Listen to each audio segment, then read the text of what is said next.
So, 26 po. Eh guys, gano'n ka-stress ngayong araw? Gano'n ka-stress? Gising ko pa lang. Parang wala lang maisip, my friend. Sa ganitong view, na-stress pa po dahil sa Wizz Air.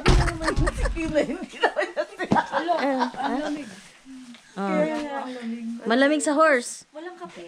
Horsey. Pwede magkape muna. Hindi. Diretso na tayo. So, magkano nagastos mo sa Wizz Air? Kailangan ko ng fuel. Kailangan ko ng crudo. Kailangan ko ng crudo sa buhay ko. Desperately in need of crude. Magkano na nagastos mo, madam? So far?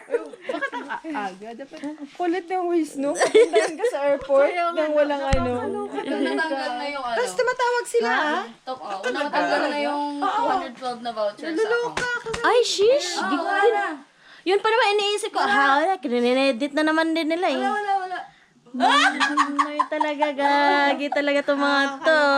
Pero yung ate Okay, guys. So, vlog muna, vlog. Kasi nag-ano siya eh. Tara.